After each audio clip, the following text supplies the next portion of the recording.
है साधु का जो है भगवान जी ने रूप बनाया हुआ था, तो उस साधु बनिए को देख, वह बढ़िया जो उस साधु को देखकर, उस ब्राह्मण के रूप को देख करके जो है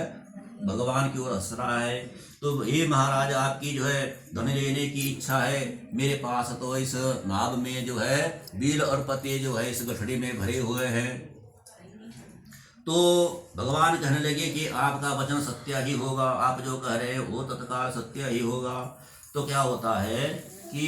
वह साधु बढ़िया जो है सायंकाल के समय जो है भगवान का संध्या बंदन करता था, और संध्या बंदन करने के पश्चात जब वह अपने उस गठड़ी के पास आता है, उसने क्या देखा कि जितना उसमें धन था उसके जो है बेल और पत्ते बन चुके हैं। तो उससे जो है मूर्छा जाती है, वह मूर्छित हो जाता है और भूमि के ऊपर वह गिर पड़ता है। तो उसका जमाई कहता है कि हे महाराज, ये ससुर जी, हमें जो है शोक नहीं करना चाहिए, और हमें जो है साधु इस हमें जो है दंडी महाराज जी की शरण में जाना चाहिए। तो जहाँ पर वह दंडी महाराज बैठे हुए थे, भगवान जी का रूप धारण किए वह बैठे हुए, तो भगवान के पास वह चला जाता है साधु बनी, और दंडवत भगवान को प्रणाम करता है, और भगवान के आगे वह गिड़गड़ाता है, कहने लगा कि हे महाराज, मैंने जो आपसे असत्य वचन कहे हुए उसे आप क्षमा कर दीजिए, पहले के समान जो है नौका में धन भर दीजिए। तो क्या होता है, भगवान ने कहा कि हे साधु बढ़िए, तू जो है मेरी पूजा से बहिर्मुख हुआ है, तुमने मेरी पूजा को भुलाया हुआ है, तुमने जो संकल्प किया था वह भी तुमने भूल दिया है, इसलिए तुम्हें जो है बार बार जो है दुख प्राप्त हो रहा है। तो साधु बढ़िया कहता है कि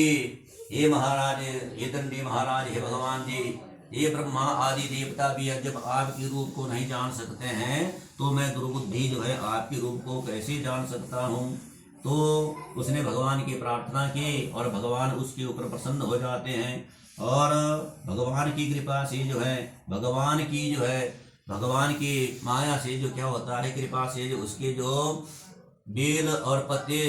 जो उसकी गड्ढे में बने हुए थे उसका दोबारा धन प्राप्त उसको हो जाता है। भगवान की कृपा से उसका धन भर जाता है, उसमें धन आ जाता है, इसलिए वह प्रसन्न हो जाता है। और दंडवत भगवान को उसने प्रणाम किया, और उसके पश्चात जो है वह अपने जमाता के साथ जो है भगवान का स्मरण करता हुआ जो है अपने नगर की ओर आ रहा है। जब थोड़ी दूर वह अपने नगर से जब थोड़ी दूर पहुंचा, तो उसने घर में जो है एक दूत को घर में भेज दिया कि हमारे घर में समाचार पहुंचाओ कि हम नगर के समीप आ चुके हैं। तो जब वह दूत जो है उसके घर में पहुंचता है, तो उस वक्त जो है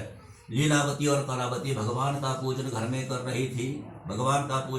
थी। तो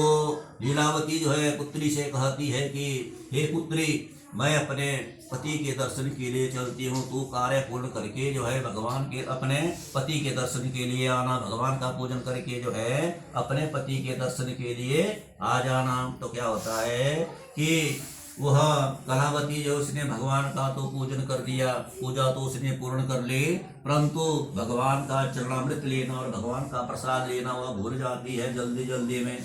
इससे जो है भगवान जो उसके ऊपर जो है क्रोधित हो जाते, उसे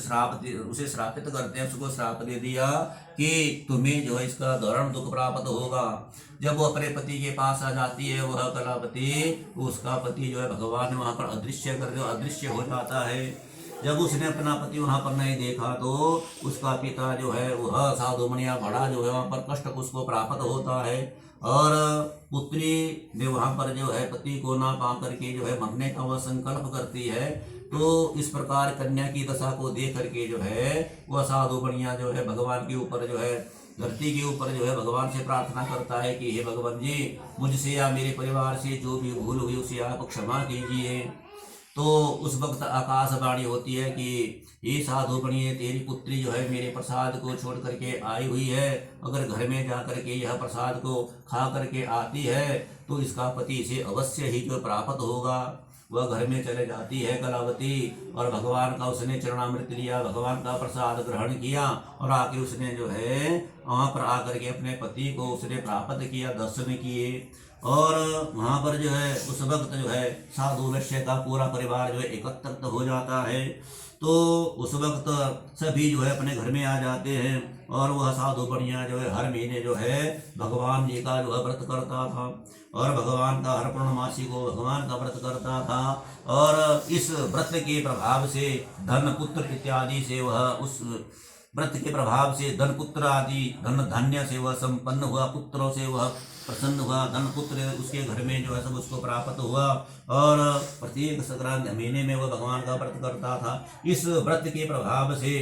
वह इस धरती के ऊपर उसने अनेक प्रकार के सुख उसने प्राप्त किए और अंत में उसे जो है वैकुंठ धाम की प्राप्ति हो जाती है। जय जय श्री स्कंद पुराणे रीवा खंडे श्री सत्यनारायण व्रत कथायां चतुर्थो अध्याय। भगवान कृष्ण अर्पणमस्तु। बोलो कृष्ण बलदेव महाराज भगवान की जय। तो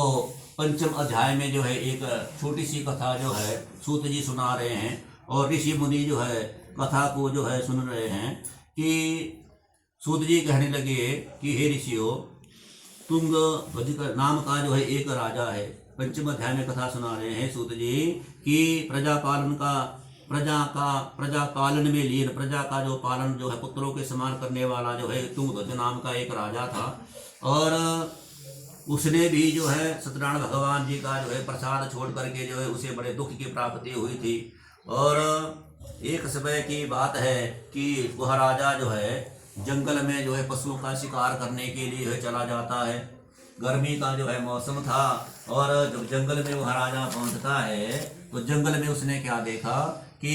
अनेक प्रकार की जो है उसने जो है पशुओं का उसने शिकार किया और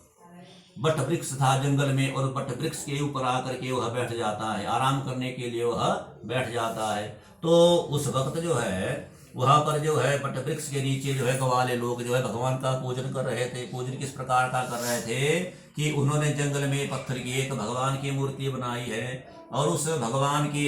मूर्ति का वह पूजन कैसे कर रहे थे कि भगवान के ऊपर उन्होंने जंगली जो फूल और फल थे, फूल फल भगवान उस मूर्ति के ऊपर वह अर्पण कर रहे थे और भगवान का वहां पर भजन गा रहे थे। राजा वहां पर बैठा हुआ था और उन्होंने क्या किया कि पहले राजा को उन्होंने जो भगवान का चरणामृत दिया, प्रसाद दिया और उसके पश्चात उन्होंने स्वयं प्रसाद को जो है ग्रहण कर दिया। तो क्या होता है कि राजा ने जो है उन ग्वालों को जो है तुच्छ जाति का, छोटी जाति का समझ करके जो है उस प्रसाद को राजा ने ग्रहण नहीं किया और अपने वह महल को चला जाता है, अपने नगर को चला जाता है।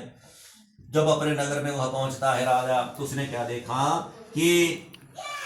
उसको जो है उसका महल प्राप्त नहीं हो रहा है, उसका जो है जो पुत्र थे उसको प्राप्त नहीं हो रहे हैं, सब नष्ट हो गए, महल उसका नष्ट हो गया, पुत्र उसके नष्ट हो गए और सब कुछ उसने जो अपना नष्ट पाया। तो राजा जो समझ जाता है कि मैंने भगवान का जंगल में जो है प्रसाद छोड़ा हुआ है और उसी वक्त वह वहाँ पर चला गया और वहाँ पर उसने जो है भगवान का चरणामृत ग्रहण किया और भगवान का जो है उसने जो है प्रसाद ग्रहण किया और आकर के जब वह देखता है अपने नगर में, अपने महल में, उसने क्या देखा, उसे महल था वो भी प्राप्त हो गया, पुत्र उसको प्राप्त हो गए और